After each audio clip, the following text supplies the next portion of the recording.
The music is deafening, a pulsating rhythm that vibrates through the walls and into my chest. I stand near the bar nursing a drink, my eyes flicking across the crowd, watching as my wife, Julie, laughs with her friends across the room. She's had a few too many, and it shows in her carefree gestures. The way her laugh has gotten a little too loud, a little too wild. It's supposed to be a casual evening, a party thrown by one of Julie's work friends. I agreed to come despite a long week at the office, thinking it might be a good distraction, but something feels off. Maybe it's the way Julie has been distant lately, or the lingering suspicion I've tried to shove to the back of my mind. As I lean against the bar, I catch snippets of her conversation over the pounding bass.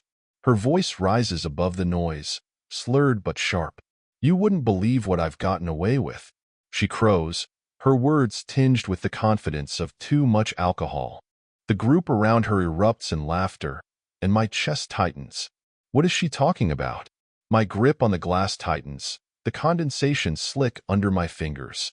Julie waves her hand dramatically, her drink sloshing dangerously close to spilling. "I've got secrets," she teases, her voice cutting through the room like a blade. "Some very juicy ones. You wouldn't believe it." Her friends cheer her on, shouting for her to spill the beans. My stomach churns as dread begins to claw its way up my spine. Julie looks over at me then, her gaze locking onto mine. For a split second, I see something in her eyes, something dark and mocking. She smirks, lifting her glass in a mock toast. I've never felt so exposed.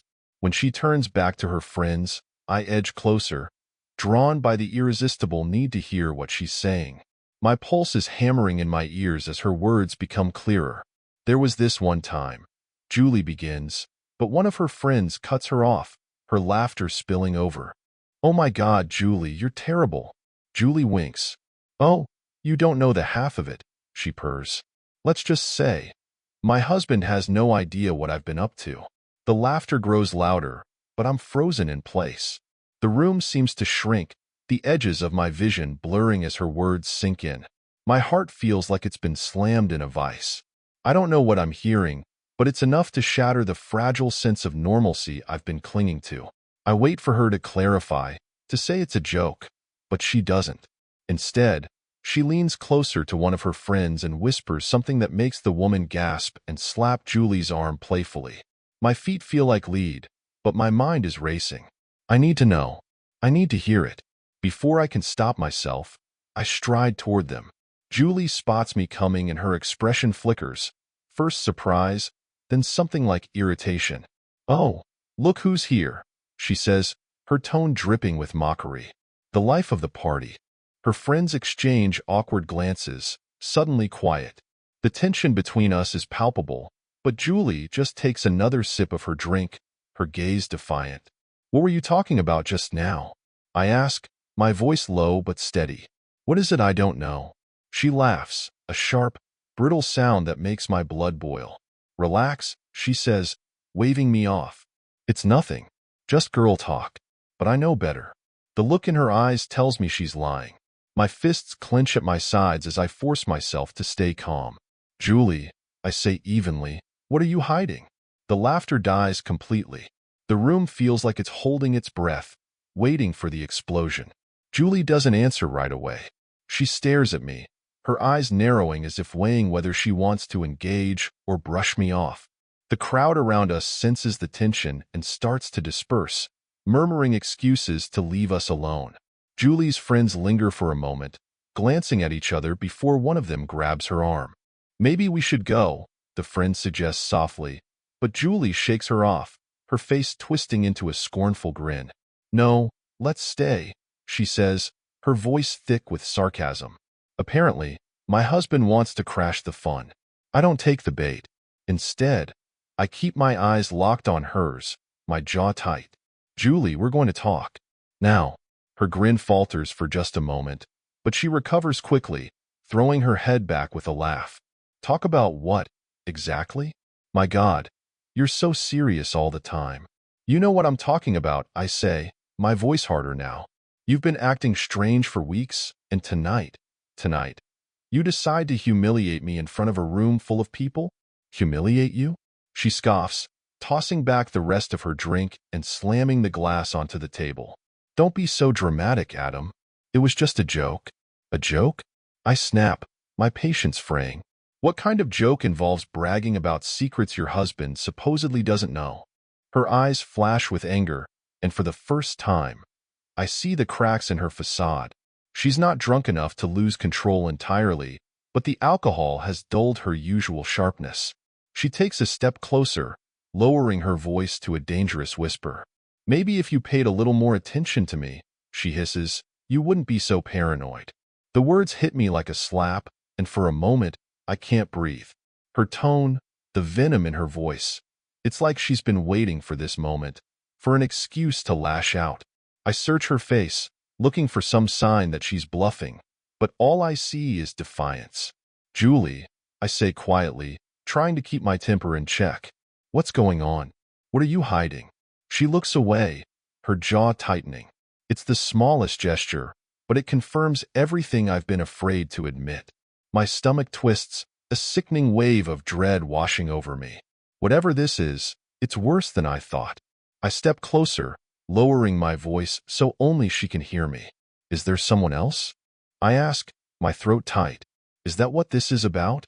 Her head snaps back toward me, her eyes widening for a fraction of a second before she masks it with a sneer.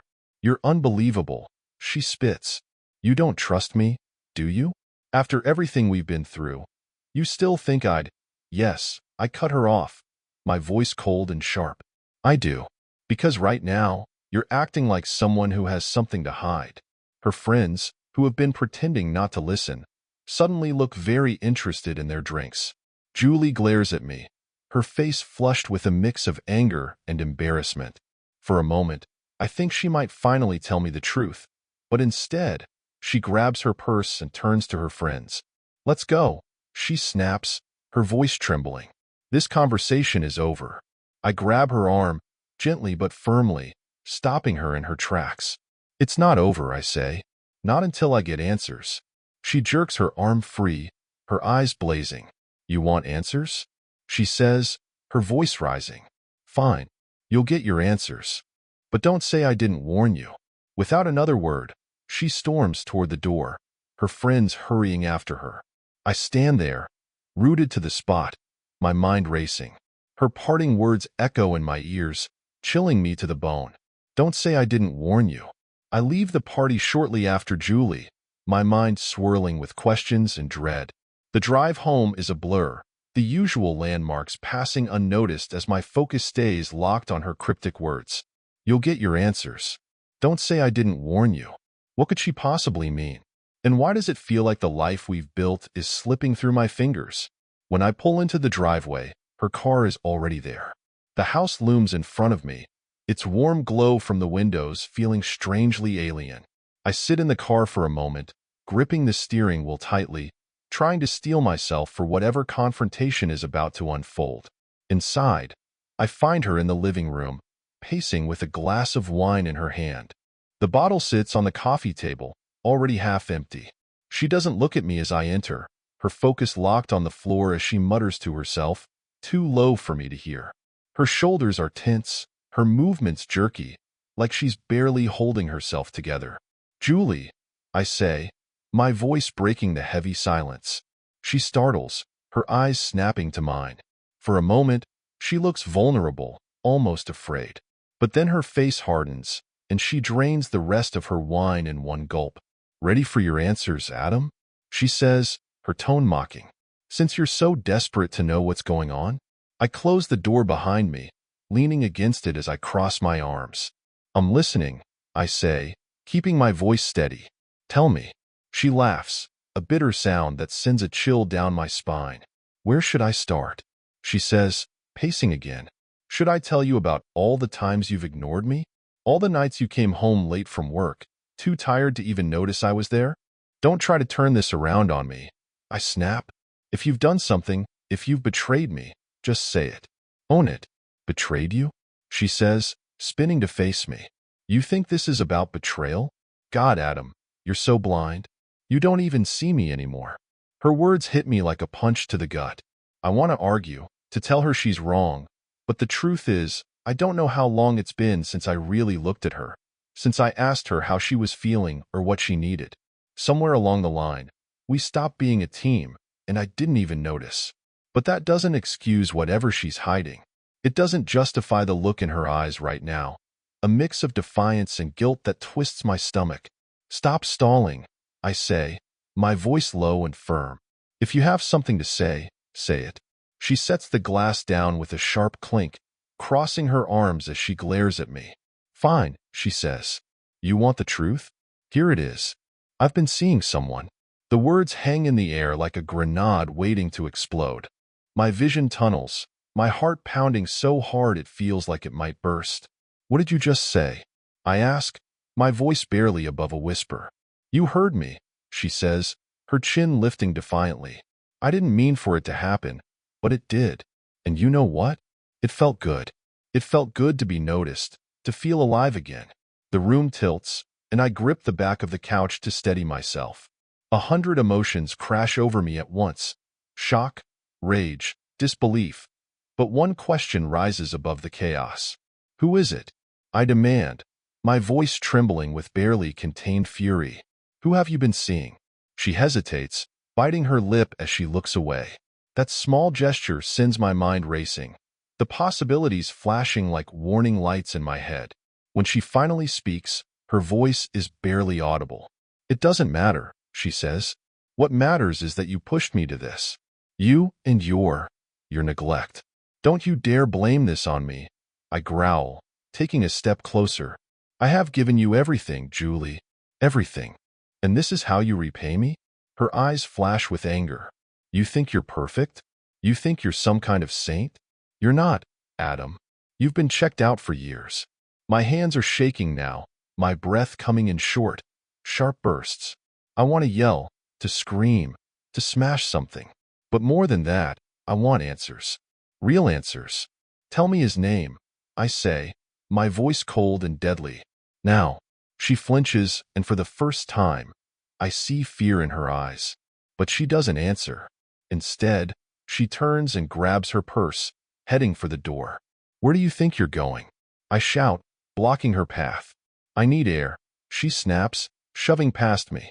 And you need to calm down. As the door slams behind her, I'm left standing in the middle of the living room, my world crumbling around me. The door slams, and the sound echoes through the empty house. For a moment, I just stand there, rooted in place, my mind racing to catch up with what just happened. My wife, my Julie, has been seeing someone else. The woman I thought I knew, the woman I built a life with, has betrayed me. But it's not just the betrayal that eats at me. It's her refusal to take responsibility, her gall to blame me for her choices. My fists clench at my sides as anger surges through me like wildfire. She thinks she can just walk away? That she can throw a grenade into my life and leave me to pick up the pieces? Not a chance. I grab my phone from the coffee table and scroll through my contacts, my thumb hovering over a name. Mike, my best friend since college. The guy who's always had my back, no matter what. I hesitate for only a second before hitting call. The phone rings twice before he picks up. Adam? He answers, his voice groggy. What's up, man? It's late. Mike, I need you, I say, my voice tight with emotion. Something's happened. Can you come over? There's a pause, and I can hear him shifting, probably sitting up in bed. Of course, he says. Give me 20 minutes. I hang up without saying more and pace the living room, my mind spinning. Julie is out there somewhere, probably with him. The thought makes my skin crawl, and I have to force myself to take deep breaths to keep from losing it. 20 minutes feels like an eternity, but finally, there's a knock at the door. I open it to find Mike standing there, his hair disheveled and his expression concerned. Jesus, Adam, he says, taking in my appearance. You look like hell. What's going on? I motion for him to come in, and as soon as the door closes, the words spill out. I tell him everything, Julie's behavior at the party, her confession, the way she walked out without giving me any real answers. By the time I'm finished, Mike is pacing, his hands on his hips, his face a mix of anger and disbelief. She actually said she's been seeing someone? He asks, his voice low and dangerous. Yeah, I say, running a hand through my hair. But she wouldn't tell me who. Just threw it in my face and left. Mike shakes his head, his jaw tight. Unbelievable. I always thought Julie was solid. Guess I was wrong. Yeah, I mutter. So was I. There's a heavy silence between us, the weight of the situation pressing down like a stone. Finally, Mike looks at me, his expression serious. What do you want to do? I hesitate, the question hanging in the air. What do I want to do? Part of me wants to find her and demand answers, to drag the truth out of her no matter what it takes. But another part of me knows that won't fix anything. It won't undo the betrayal or erase the pain. I need to know who it is, I say finally. I can't just sit here and wonder. I need to know. Mike nods, his face grim. All right, let's figure it out. We sit down at the dining table, my laptop open between us. Julie isn't exactly tech-savvy, and I know her email passwords and phone lock code. It's a violation of trust, but trust is already shattered, so I don't hesitate. I log into her email first, scanning through the messages quickly. Most of it is mundane. Work emails, shopping receipts, spam. But then I see it. An email with the subject line, "Can't wait to see you again." My heart pounds as I open it. The message is brief but damning. It's from someone named Derek, and it's filled with flirtatious banter and hints at a relationship that goes far beyond friendship. I feel my stomach churn as I scroll through the thread, each message more incriminating than the last. Derek, I say aloud, my voice cold. Do you know a Derek? Mike shakes his head. Doesn't ring a bell, but we can find out. I nod, my mind already racing ahead. Derek. I have a name now, a target, and I'm not stopping until I get to the bottom of this. The name Derek lingers in the air like a toxin, poisoning my thoughts. I try to picture him, this man who's been stealing moments with my wife, weaving himself into my life without me knowing. Who is he? What does he have that I don't? The questions burn, but one thing is clear. I'm not letting this go. Mike leans over the laptop, his face lit by the cold glow of the screen. Let's dig deeper, he says, his tone all business. If he's emailing her, there's a trail. Social media, phone records, something. I nod, grateful for his focus. My hands still shake as I navigate to Julie's phone carrier account. The login works, thank God for shared billing, and within seconds, I'm staring at her call and text history. A pattern jumps out immediately. One number appears over and over at all hours of the day and night. Mike writes it down. Let's cross-reference it. We run the number through a reverse phone lookup site. It doesn't take long to get a hit, Derek Finton. A quick search reveals a LinkedIn profile and a photo. My heart stops when I see his face. I know him, I mutter, the realization like a punch to the gut. He works with Julie. Mike looks at me, his brow furrowing. You're sure? Yeah, I say, my voice tight. He's been to our house. She introduced him to me months ago. I didn't think anything of it. My mind reels as I remember the night she brought Derek home for dinner. He was charming, polite, even a little shy. He complimented the food, made jokes, and talked about work like any normal colleague. And all the while, they were carrying on behind my back. The betrayal feels sharper now, cutting into my chest like a blade. This wasn't some random fling. This was deliberate, planned. They had the audacity to smile in my face while they lied to me. What do you want to do? Mike asks, his voice pulling me back to the present. I need proof, I say, my jaw clenched. I need to know for sure before I confront her. Mike nods. Then we need to find him. If they're meeting up tonight, we can catch them in the act. The idea makes my stomach churn, but I know he's right. I can't accuse her without evidence. If I'm going to confront Julie and Derek, I need to see it with my own eyes. We leave the house and climb into Mike's car, the tension between us thick and heavy. I direct him to the bar Julie frequents with her coworkers, a sleek downtown spot with dim lighting and overpriced cocktails.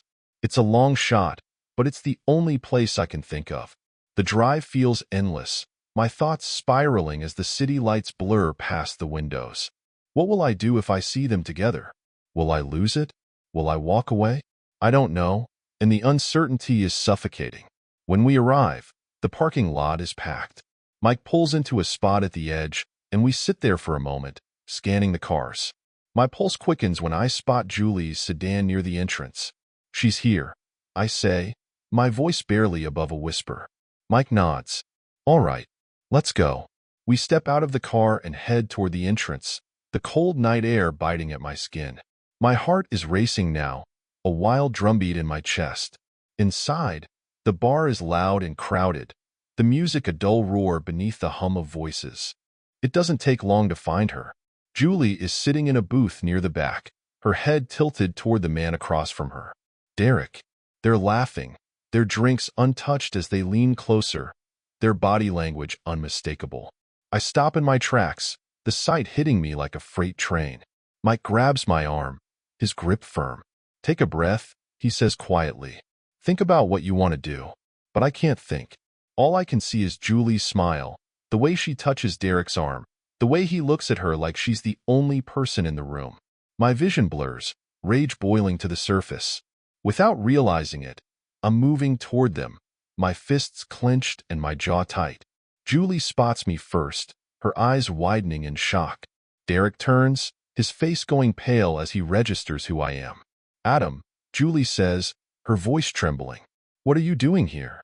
I stop in front of the booth, my gaze locked on hers. You tell me, I say, my voice low and deadly. What am I doing here, Julie? The tension is electric, the air crackling with unspoken accusations. Julie looks away, her face flushed with guilt. Derek clears his throat, shifting uncomfortably in his seat. Look, man, he begins, but I cut him off with a sharp glare. You don't get to speak, I snap. Not until she tells me the truth. The room seems to hold its breath, waiting for the storm to break. The booth feels like the epicenter of a gathering storm. Julie's face is a blend of panic and defiance, while Derek shrinks under my glare, his attempts at looking unaffected failing miserably. Around us, the bar continues to hum with life, oblivious to the explosion brewing in its corner. Adam, Julie says, forcing a calmness into her voice that doesn't match her eyes. You're making a scene. I'm making a scene? I hiss, leaning closer. You're sitting here with him, laughing, touching him, and you think I'm the problem? Derek tries again, his voice meek. Look, this isn't what it looks like. I told you to shut up. I snap, cutting him off. My anger is razor sharp, and I can feel it burning just beneath the surface. I turn back to Julie, my voice trembling with restrained fury. How long? She blinks, confused. What? How long have you been seeing him? I demand, my voice louder now. Heads start to turn, curious glances darting our way. Julie looks around, clearly uncomfortable with the growing attention. She leans forward, her voice a harsh whisper. Adam, can we not do this here? Oh, we're doing this right here, I say, refusing to lower my voice. You didn't care about discretion when you came here with him. Don't act like you care now. Her jaw tightens, and for a moment, I think she might refuse to answer. But then she glances at Derek, her expression softening in a way that makes my stomach churn. 3 months, she says finally, her voice so quiet I almost don't hear her. The words hit me like a punch to the gut. 3 months. 3 months of lies, of betrayal, of this man sitting across from me thinking he could take what wasn't his. My vision blurs with red, and I take a step closer to the booth, my fists clenching. You've been lying to me for 3 months, I say, my voice trembling. Sneaking around, throwing away everything we built. For him? Derek shifts uncomfortably, glancing between Julie and me like he's waiting for permission to speak. When neither of us says anything, he clears his throat and tries again. Adam, man, I didn't mean for this to happen. Didn't mean for this to happen? I echo, my voice rising. You didn't mean to seduce a married woman? Didn't mean to destroy a marriage? He begins, but I don't let him finish. You're a coward, I spit. A spineless little. Stop it. Julie snaps, standing suddenly. Her voice is sharp, and for a moment, the anger in her eyes matches mine. This isn't all on him, Adam. I made the choice. I'm the one who... Don't. I cut her off, my voice cold. Don't you dare try to justify this. She falters, her confidence wavering. The Julie I thought I knew would never have done this, never would have hurt me like this. But the woman standing in front of me now is a stranger. Around us, the bar has gone quiet. People are watching openly now, their faces a mix of curiosity and discomfort. I feel Mike's hand on my shoulder, a grounding force that keeps me from doing something I'll regret. You need to leave, I say finally, my voice low but firm. Both of you. Right now. Julie hesitates, her lips parting like she wants to argue. But the look on my face must tell her it's useless. She grabs her purse and slides out of the booth, avoiding my gaze. Derek follows, his head down like a scolded child. As they pass me, I step aside, letting them go. Julie pauses, looking back at me with an expression I can't read. Regret? Anger? Pity? I don't care. She's made her choice. I watch them leave, the doors swinging shut behind them, and the weight of what just happened settles over me like a heavy blanket. Mike stands beside me, silent but solid, his presence a quiet reminder that I'm not alone in this. You okay? He asks after a moment. I shake my head, unable to speak. I don't know what I am. Angry, devastated, numb. Maybe all three. Let's get out of here, Mike says, his hand on my shoulder again. You don't need to be here anymore. I nod, letting him guide me out of the bar. The cold night air feels like a slap in the face, sharp and sobering. But it doesn't clear my mind. Nothing will. Not until I figure out my next move. The drive home is silent. Mike doesn't push me to talk, and I'm grateful for it. My mind is a battlefield, memories of Julie and Derek clashing with the reality of her betrayal. I grip the door handle tightly, the tension in my chest refusing to ease. When we pull into my driveway, I sit there for a moment, staring at the house. It looks the same as it always has, but it feels different now. Hollow, as if the life we built here has been drained of its meaning. You want me to come in? Mike asks, his voice cautious. I shake my head. No, thanks, but I need to be alone for a bit. He hesitates, clearly reluctant to leave me like this, but he nods. All right, call me if you need anything. I mean it. Yeah, I say, forcing a weak smile. Thanks, Mike. I watch him drive away before getting out of the car and heading inside. The house is quiet, the only sound my footsteps echoing in the entryway. Julie's keys aren't on the hook, and her favorite jacket is gone from the coat rack. I don't know if she's planning to come back tonight, or ever. I sit down on the couch, my head in my hands, and let the silence envelop me. The anger is still there, simmering just beneath the surface, but now it's mixed with something else. Something heavier. Grief. 15 years of marriage. 15 years of trust, of memories, of plans for the future. And now it's all been reduced to rubble in the span of a single night. I think of our wedding day, her smile as we said our vows, the way she looked at me like I was the only person in the world. Was it all a lie? Or did something change along the way, something I didn't see? I don't know how long I sit there before my phone buzzes on the coffee table. I pick it up, expecting a text from Mike or one of my coworkers. Instead, it's Julie. Julie, I'm sorry. I didn't want you to find out this way. I stare at the message, my hand trembling. I don't know whether to respond or throw the phone across the room. After a long moment, I type out a reply. Me? What do you want, Julie? Her reply comes quickly, as if she's been waiting. Julie, to talk. Please. Can I come over? I hesitate, my thumb hovering over the screen. The thought of seeing her again, of hearing her try to justify what she's done, makes my blood boil. But I need answers. I need to understand how we got here, even if it kills me. Me, fine. Come now. I set the phone down and lean back, trying to steel myself for what's coming. Minutes pass like hours, each second dragging as I imagine the conversation we're about to have. By the time I hear her car pull into the driveway, my heart is pounding. The door opens, and Julie steps inside. She looks different, her makeup smudged, her hair disheveled. For a moment, she looks like she might cry, but then she straightens, trying to compose herself. Adam, she says softly, closing the door behind her. Thank you for letting me come. I don't respond, gesturing for her to sit. She hesitates before sinking into the armchair across from me. The silence between us is thick, heavy with everything left unsaid. You wanted to talk, I say finally, my voice cold. So talk. She flinches at my tone but nods. I'm sorry, she says again, her voice trembling. I never meant to hurt you. Then why did you? I demand, my anger flaring. Why, Julie? Why him? She looks down at her hands, twisting them nervously. I don't know, she says after a moment.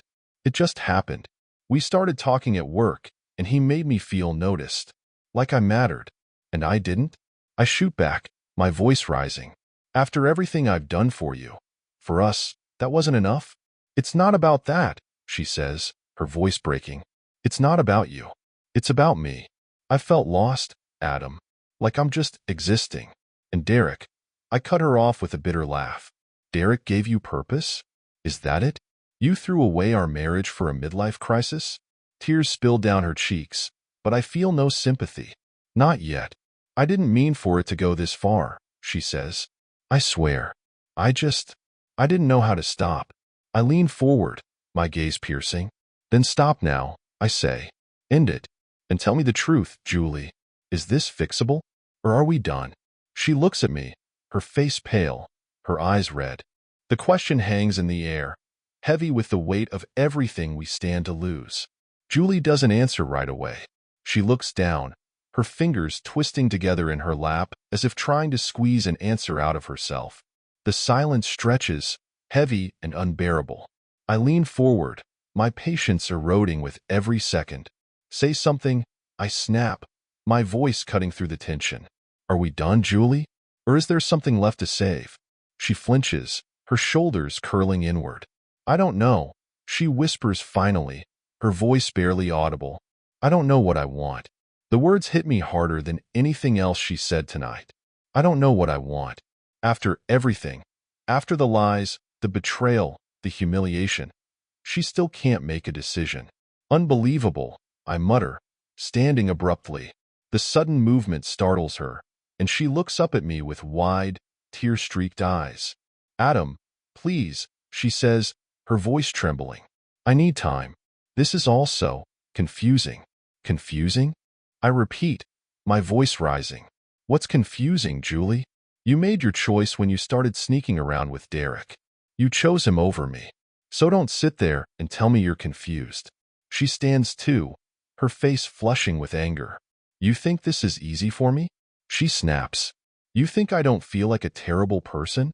I didn't plan for this to happen, Adam. I didn't wake up one day and decide to blow up our marriage.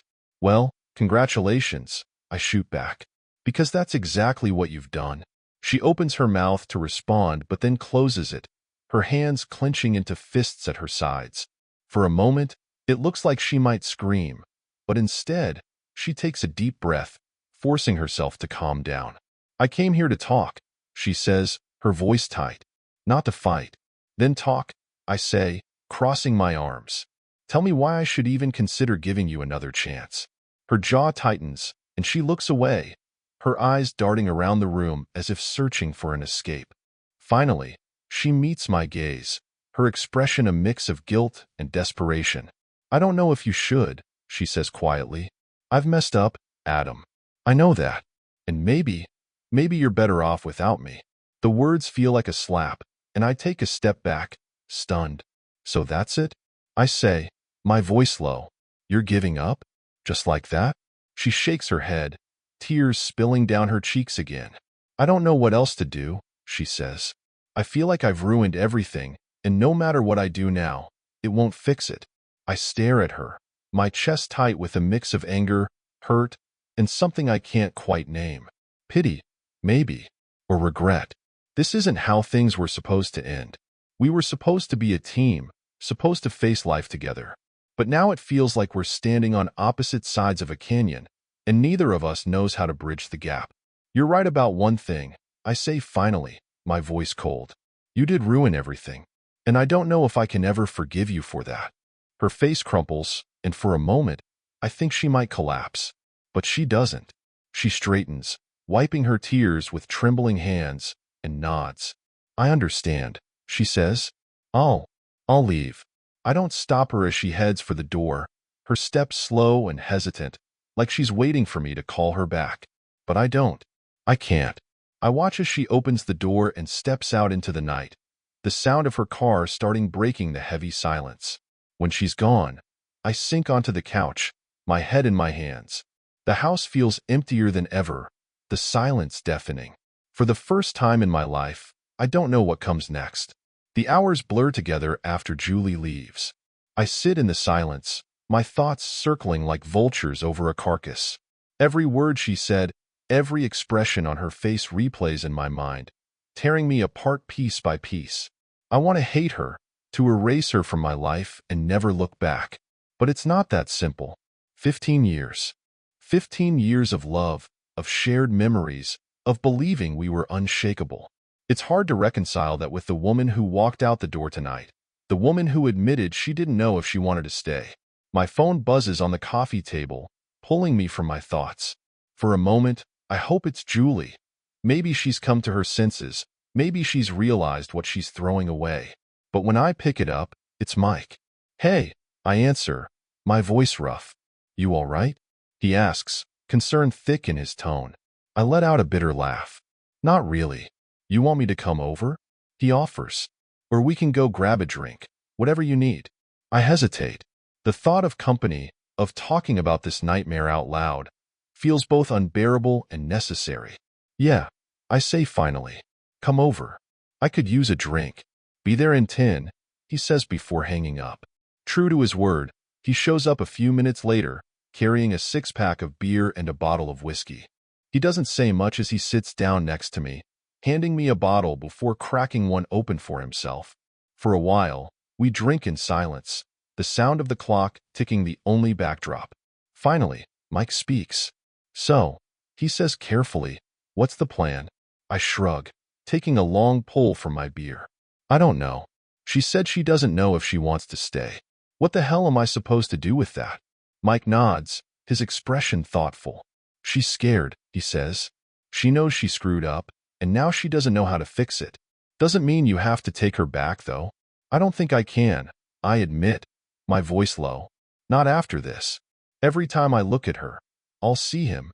Every time she's late or acting weird, I'll wonder if it's happening again. Then maybe it's time to move on," Mike says gently. "Start fresh." The thought feels impossible, like trying to rebuild a house after a tornado has ripped through it. But at the same time, it's a sliver of hope, a way out of the darkness. "I don't know where to start," I say honestly. "You'll figure it out," Mike says, clapping a hand on my shoulder. "You're stronger than you think, and you've got people who care about you. You're not alone in this." His words hit me harder than I expect, and for a moment, I feel tears prick my eyes. I blink them away, taking another drink to steady myself. "I don't want to make any decisions tonight," I say finally. I need to get through this one day at a time." "Fair enough," Mike says, raising his beer. "To one day at a time." We clink bottles, and for the first time all night, I feel a flicker of something like hope. It's faint, barely there, but it's enough to remind me that this isn't the end. It's just the beginning of something new, something unknown. The next morning, I wake up on the couch, the whiskey bottle half empty on the coffee table, and Mike sprawled in the recliner, snoring softly. My head pounds, and my mouth feels like sandpaper, but the ache in my chest is worse. The events of the previous night come rushing back, and for a moment, I wish I could sink back into unconsciousness. But life doesn't stop, even when it feels like your world has ended. I push myself upright, groaning as my stiff muscles protest. Mike stirs, opening one eye and grinning groggily. "Morning," he mumbles. "How are you holding up?" "Like I got hit by a truck," I admit, rubbing my temples. "Thanks for staying, though." He sits up, stretching. "Anytime. You need me today?" I shake my head. "I think I need some time to myself. Figure out what the hell I'm doing." "Fair enough," he says, standing and grabbing his jacket. "But call me if you need anything." "Seriously." "I will, I promise," walking him to the door. When he's gone, the house feels impossibly quiet. I wander through the rooms, aimless, my mind a swirling storm of anger, grief, and confusion. The sight of Julie's empty coat hook stops me in my tracks, a painful reminder of her absence. I wonder where she is. At Derek's, maybe? The thought twists like a knife in my gut, but I push it aside. I can't control what she's doing. All I can do is decide what comes next. I sit at the kitchen table with a cup of coffee, staring at the steam curling from the mug as if it holds the answers. My phone sits in front of me, a silent challenge. I could call her, demand answers, try to salvage what's left of our marriage. But I can't shake the image of her sitting in that booth with Derek, laughing, touching him like he was the center of her world. The betrayal is too raw, too fresh. Instead, I open my laptop. If I'm going to make a decision, I need to know where I stand legally. A quick search brings up a list of divorce lawyers in the area, and I jot down a few names. The act of writing, of planning, feels like a small step forward, a way to take back some control. I also start making a mental inventory of our finances, the house, and other assets. We've never been the type to keep detailed records, but I know enough to start organizing. If this does lead to divorce, I don't want to be caught off guard. The hours pass in a blur of research and note-taking. It's only when my stomach growls that I realize I haven't eaten all day. I make a sandwich and eat it standing at the counter, the house still eerily quiet. As I clean up, my phone buzzes on the table. My heart leaps involuntarily, hoping it's Julie, but it's a text from my sister, Claire. Claire, hey, just checking in. Haven't heard from you in a while. Everything okay? I stare at the message for a moment, debating whether to respond. Claire and I aren't particularly close, but she's always been supportive when I needed her. Maybe now is one of those times. Me? Not really. Julie and I are having problems. Her reply comes quickly. Claire, do you want to talk about it? I hesitate, then type out a reply. Me? Not sure yet. I'll let you know. The conversation ends there, but it feels good to know she's there if I need her. For now, though, I need to keep moving, keep busy. Sitting still only gives my mind too much room to wander, to dwell on things I can't change. As the day wears on, I focus on the small things: laundry, cleaning, organizing the garage. It's not much, but it's enough to keep me grounded, to remind me that life goes on, even in the wake of devastation. By the time the sun sets, I'm physically exhausted but mentally clearer. For the first time, I start to believe that I can get through this. It won't be easy, and it won't be quick, but I will find a way to move forward. The house is dark and quiet again that evening. I sit on the couch, scrolling mindlessly through my phone, but nothing holds my attention. News headlines, social media posts, even text messages from Mike and Claire feel distant, unimportant. My mind keeps circling back to Julie, to everything she said, or didn't say, last night. I pull out an old photo album from the shelf, one I haven't touched in years. Flipping through the pages, I see our lives laid out before me. The early days of our marriage, vacations we took, holidays spent with family. Each photo feels like a snapshot of a different life, one where Julie and I were happy and connected, where trust wasn't just a word but the foundation of everything. I pause on a picture of us from our honeymoon. We're standing on a beach, the sun setting behind us, our smiles wide and carefree. I barely recognize the people in the photo. We look so young, so full of hope. It's hard to reconcile that couple with the strangers we've become. What went wrong? I wonder for the 100th time. Was it gradual, something we both let slip over the years? Or was it something deeper, something I never saw coming? The sound of my phone buzzing pulls me out of my thoughts. It's another text from Claire. Claire, seriously, Adam. I'm here if you need me. Don't bottle this up. I sigh, setting the album aside. Maybe she's right. Maybe I do need to talk to someone about this, someone who isn't Mike. I start typing a reply. Me, okay. Can I call you? Her answer is immediate. Claire, of course. I hit the call button, and she picks up on the second ring. Adam? She says, her voice warm and concerned. What's going on? For a moment, I don't know where to start. But then the words come, spilling out in a flood. I tell her everything: Julie's behavior, her confession, the scene at the bar, and the uncertainty that's been gnawing at me ever since. By the time I'm done, my throat is tight, and I feel like I've been through another battle. Wow, Claire says softly when I finish. I don't even know what to say. That's a lot. Yeah, I mutter. It is. How are you holding up? She asks. I shrug, even though she can't see me. I don't know.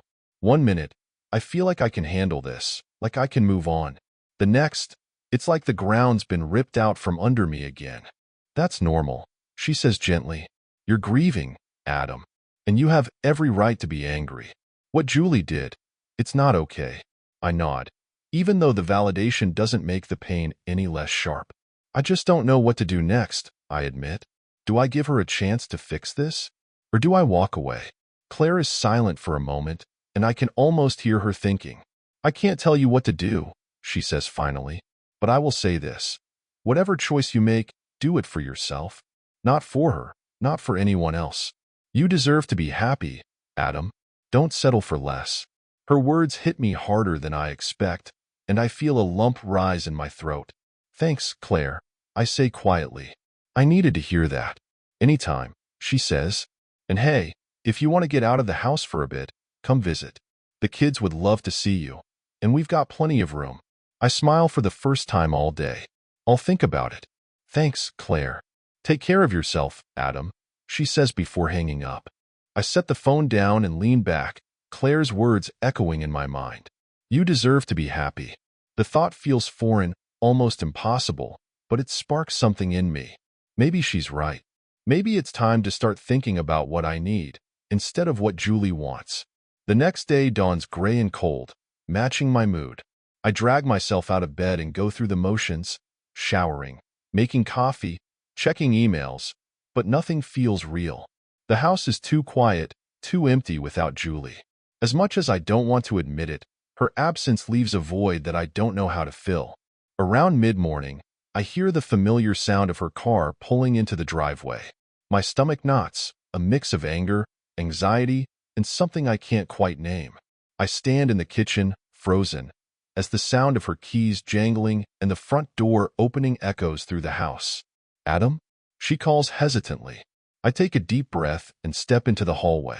She's standing there, her coat wrapped tightly around her, her face pale and drawn. For a moment, neither of us says anything. The weight of everything unsaid hangs between us like a wall. You came back, I say finally, my voice flat. She nods, avoiding my eyes. I needed to. I needed time to think. And? I ask, crossing my arms. Have you figured it out? Or are you still confused? She flinches at the sarcasm in my tone, but she doesn't respond right away. Instead, she shrugs out of her coat and drapes it over the banister, her movements slow and deliberate. Can we sit down? She asks softly. I hesitate, but then nod, leading her to the living room. We sit on opposite ends of the couch, the distance between us feeling like miles. I don't even know where to start, she says, wringing her hands in her lap. How about with the truth? I say sharply. For once. Her head snaps up, her eyes flashing with hurt, but she nods. You're right, she says. You deserve that.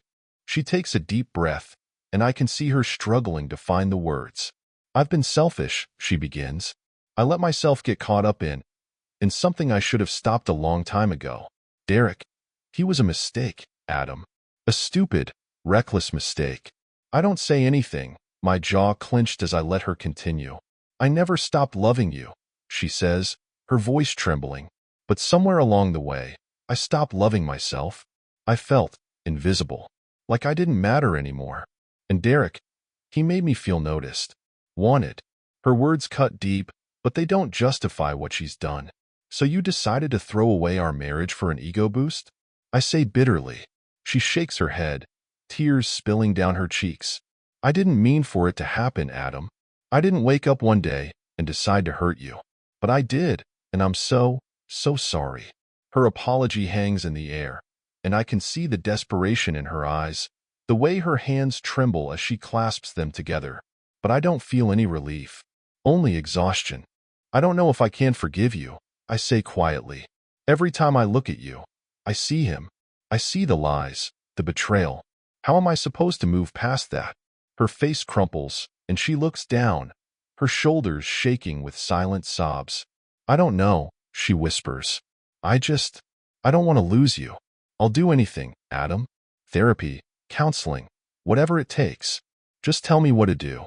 I stare at her, my emotions warring inside me. Part of me wants to believe her, to believe that she's truly sorry and that we can rebuild what's been broken. But another part of me wonders if it's too late, if the damage is already done. I need time, I say finally, my voice firm. Time to figure out what I want, what I need. I can't make any promises, Julie. Not right now. She nods, wiping her tears. I understand, she says, her voice small. I'll give you whatever you need. Just, please don't shut me out completely. I don't respond, and the silence stretches between us again. This time, it feels different. Not empty, but heavy with the weight of uncertainty. The next few days pass like a haze.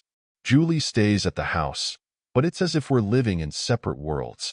I sleep in the guest room, and our conversations are limited to the basics: bills, groceries, anything that doesn't require addressing the elephant in the room. The tension is unbearable, but I'm not ready to face her again. Not yet. Late one evening, I'm sitting in the guest room with my laptop, going through work emails, when there's a knock on the door. I glance up, my stomach tightening. Come in, I say reluctantly. Julie steps inside, her hands clasped in front of her. She looks hesitant, her eyes red from crying. She's been doing a lot of that lately, but I can't bring myself to feel sorry for her. Not yet. I need to talk to you, she says softly. I lean back in my chair, crossing my arms. About what? She takes a deep breath, her gaze flicking to the floor before meeting mine. I've been thinking a lot, she says. About everything. I know I don't deserve forgiveness, but I need to know if there's any part of you that wants to try to fix this. Her words hang in the air, and for a moment, I don't know how to respond. The truth is, I don't know what I want. Every time I think about what she's done, the betrayal feels fresh, like a wound that refuses to heal. But there's another part of me, buried deep, that remembers the good times, the love we shared before everything fell apart. I don't know, I say finally, my voice heavy.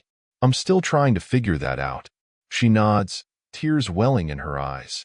I understand, she says. But Adam, if you decide you want to try, I'll do whatever it takes. Therapy, counseling, whatever you need. I'll prove to you that I can be better. I study her face, looking for signs of manipulation or insincerity. But all I see is pain and regret.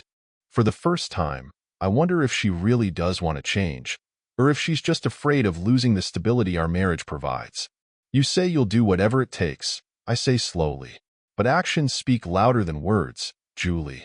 You need to prove to me that you're serious. And that starts with ending whatever's left with Derek. Her eyes widen, and she shakes her head quickly. It's already over, she says. I ended it before I came back to the house. I haven't spoken to him since. I nod, but my skepticism lingers. I need proof, I say. I need to know that it's really over. She hesitates, her hands twisting nervously. How do I prove that? She asks, her voice small. Block his number, I say firmly. Delete him from your life completely. And if he reaches out, I want to know about it immediately. No more secrets, Julie. No more lies. She nods quickly. Okay, she says. I'll do it. Whatever it takes. The desperation in her voice tugs at something inside me, but I push it aside. I can't let emotions cloud my judgment. Not anymore. Good, I say. And we're getting into counseling. Together. If you're serious about fixing this, we need professional help. I'll set it up, she says immediately. I'll call tomorrow. I nod, standing to face her. This is your chance, Julie. Your only chance. Don't waste it. She swallows hard, her eyes shining with tears. I won't, she says. I promise. I watch as she leaves the room, her shoulders hunched with the weight of her guilt. Part of me feels a flicker of hope, but it's faint, fragile. The road ahead is long, and I don't know if we'll make it to the end. But for the first time in weeks, I feel like there's at least a chance. The next morning, Julie follows through. She shows me her phone, her hands trembling as she blocks Derek's number, deletes their messages, and unfriends him on every social media platform. I watch her do it, my face impassive, but inside, a small part of me feels lighter. It's a step, a small one, but it's a start. Counseling, she says later that day, sitting at the kitchen table with her laptop. I found a few places. One of them specializes in infidelity and rebuilding trust. I nod, leaning against the counter with my arms crossed. Good. Call them. Make an appointment. She nods, her focus on the screen as she takes the next step toward repairing what she broke. Watching her, I can see the strain in her face, the way her shoulders sag under the weight of everything that's happened. But I can't let myself feel sorry for her. Not yet. Later that evening, the house feels different, tense, but quieter, less charged. Julie spends most of her time in the bedroom, while I stay in the living room, flipping through channels aimlessly. I tell myself I'm not avoiding her, but deep down, I know I am. Facing her is still too hard, the wounds too raw. As the days pass, the routines start to settle in. Counseling sessions are scheduled for the following week, and Julie makes a visible effort to rebuild trust. She checks in frequently, offering updates on her day, showing me messages from coworkers, even sharing her calendar with me. It feels invasive and strange, but it's what I asked for, what I need to feel even a sliver of security. Mike drops by one evening, bringing takeout and his usual no-nonsense attitude. "How's it going?" he asks, setting a container of noodles on the coffee table. I shrug. "Better, I guess." "She's trying." "That's something," he says, settling into the recliner. "But what about you? Are you okay?" "I don't know," I admit. Some days, it feels like maybe we can fix this. Other days, it feels impossible. Mike nods, his expression thoughtful. Makes sense. Trust doesn't come back overnight. And if it doesn't, that's okay too.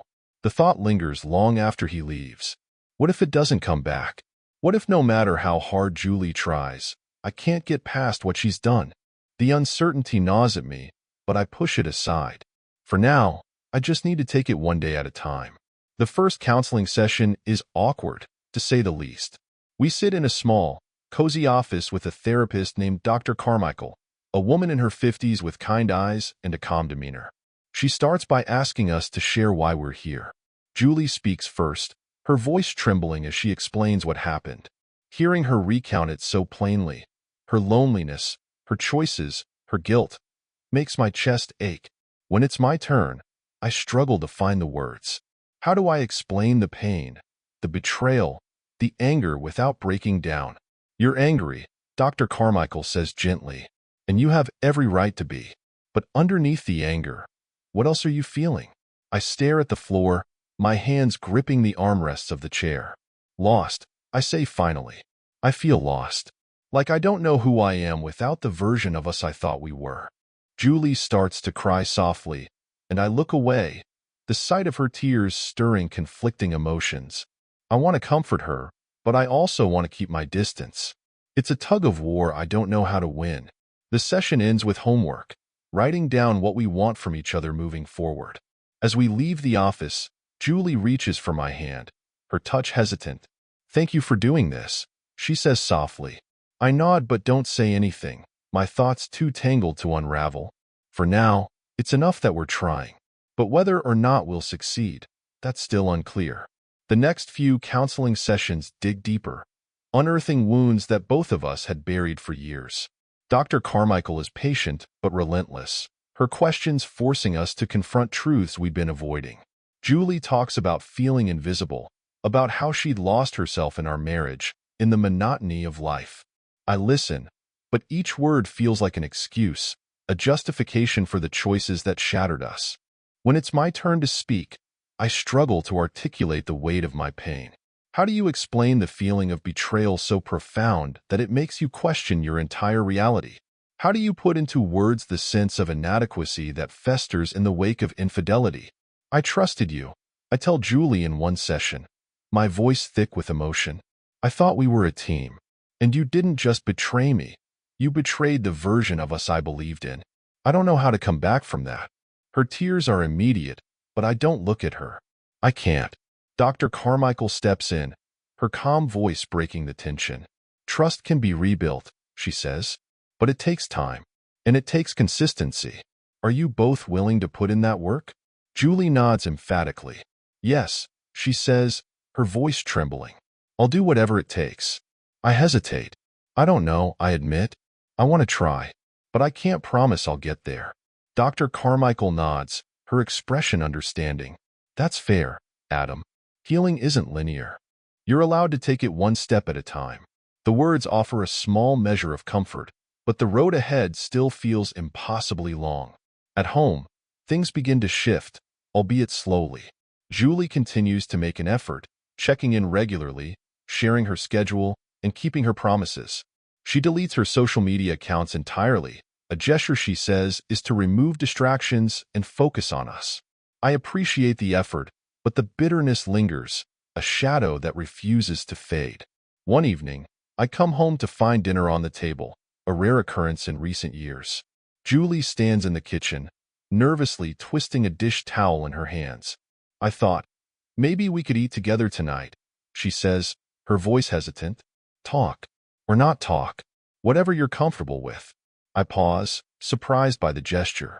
For a moment, I consider brushing her off, retreating to the guest room like I've done so many times before. But something stops me.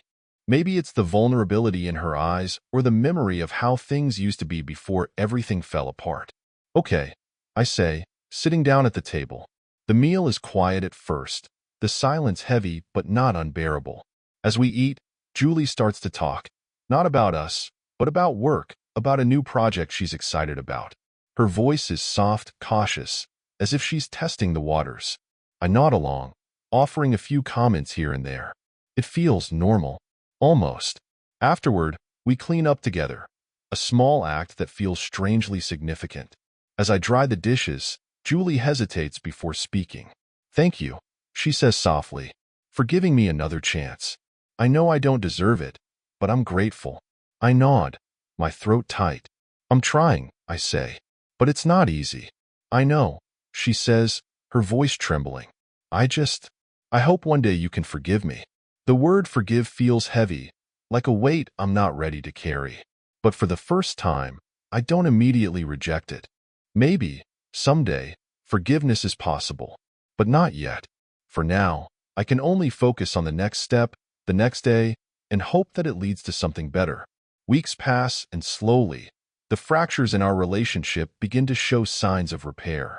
It's not perfect, not even close, but it feels like progress. Counseling becomes a cornerstone of our routine, forcing us to confront the issues that led us here, to dig through the rubble and find pieces worth salvaging. Julie continues to show up, her actions aligning with her words in a way that surprises me. She's patient, consistent, and willing to endure my anger, my doubts, and my silences. It's clear she's committed to rebuilding, even if she doesn't know whether I'll stay. For my part, I focus on setting boundaries, on reclaiming the sense of self I lost in the wake of her betrayal. I take time for myself, reconnecting with hobbies I'd neglected, spending time with friends, even visiting my sister Claire for a weekend. Each step feels like reclaiming a piece of the man I used to be. One evening, Julie and I sit on the porch, the sun dipping below the horizon in a wash of orange and pink. The silence between us is companionable, a marked difference from the tension that once defined our interactions. I've been thinking, she says quietly, breaking the stillness, about everything. I know it's going to take a long time to heal what I broke, but I'm not going anywhere, Adam. I'll keep showing up, for as long as it takes. I nod, staring out at the fading light. I appreciate that, I say, but you need to know, this isn't just about me forgiving you. It's about us both becoming better, stronger. I can't carry this alone. She looks at me, her eyes soft with understanding. I know, she says, and I'll do my part. I promise. Her words feel different this time, not just a plea, but a vow. It's not enough to erase the past, but it's a step toward a future that feels less impossible. In the weeks that follow, small moments begin to add up. A shared laugh over a forgotten memory. A quiet evening spent reading in the same room. The way she reaches for my hand, tentative but hopeful, and the way I let her. It's not forgiveness, not yet, but it's something. A spark in the ashes. One day, I find myself looking at her and not immediately thinking of Derek, of the lies and the pain. Instead, I see the woman I married, the woman who's trying so hard to make amends. It's a small shift, but it feels monumental. I don't know what the future holds, I tell her one night, as we sit on the couch together, but I'm willing to try, to see where this goes. Her eyes fill with tears, but this time, they're tears of relief. Thank you, she whispers. Thank you for giving us a chance. It's not a promise. It's not a guarantee, but it's a start, a fragile hope that maybe, just maybe, we can find our way back to each other. As I lie in bed that night, I feel something I haven't felt in a long time, a sliver of peace. It's not perfect, and it's not complete, but it's enough for now. And maybe that's all I need. Have you ever faced betrayal in your relationship? How did you cope with it? And what steps did you take to move forward? Share your thoughts and experiences in the comments below. I'd love to hear your story. And if you found this story engaging, don't forget to like, subscribe, and hit the notification bell for more tales that dive deep into the complexities of love, trust, and redemption. Thanks for watching, and I'll see you in the next story.